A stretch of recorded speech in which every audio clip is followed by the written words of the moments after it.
নোংরা সেরকম ভাবে কিছুই হয় না, শুধু এগুলোর উপরে পড়ে যায় প্রচন্ড পরিমাণ ধুলো। কিন্তু আমার রান্নাঘরটা একেবারে রোডের সাইড, পুরো তাকটাই কিন্তু প্লাই দিয়ে তৈরি, তাই প্লাই গুলোর উপরে আমি প্লাস্টিক পাতিয়ে দিয়েছি। আর এই প্লাস্টিক গুলো হালকা একটু সার্ফ দিয়ে মুছে নিলে একেবারেই পরিষ্কার হয়ে যায়, দেখতেও খুব ভালো লাগে। তবে সবসময় আমি এই কাজগুলো আর করতে পারি না, কারণ সময়ই হয়ে ওঠে না। আজকে ছেলেকে স্কুলে পাঠাইনি, তাই ভাবলাম সেই সময়টাতে আমি এই কাজগুলো একটু করে নিই। আর তাছাড়াও যেহেতু সকালে আমার স্নান ধান পুজো পাঠ সমস্ত কিছু কমপ্লিট হয়ে গেছে, তাই রান্নাঘরটা আজকে একটু ডিপ ক্লিন করলাম।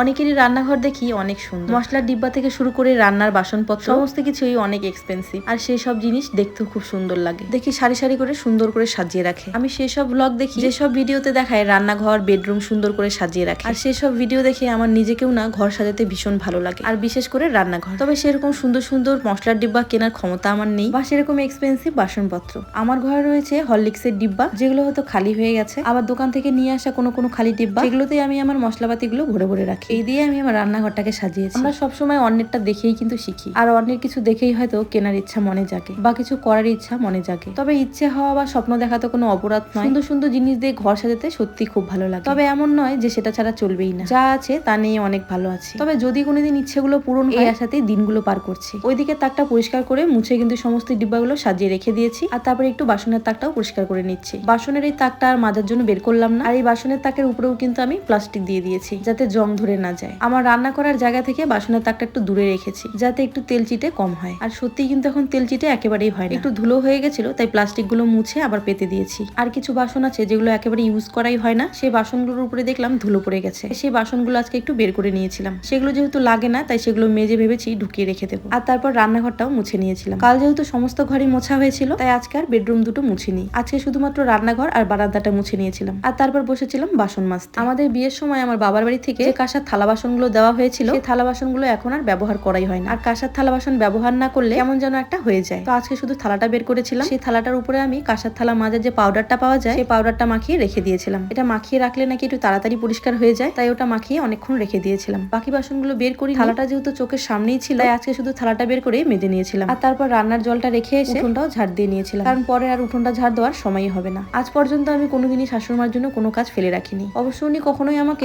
আমার কাজ নিয়ে বকাঝকা করেনি। কাজ সেরে ঘরে এসে দেখি ছেলে ওর বন্ধুকে নিয়ে টিভি দেখছে, আর আমিও হাত মুখগুলো ধুয়ে এসে দেরি না করে দুপুরে রান্না বসিয়ে দিয়েছিলাম।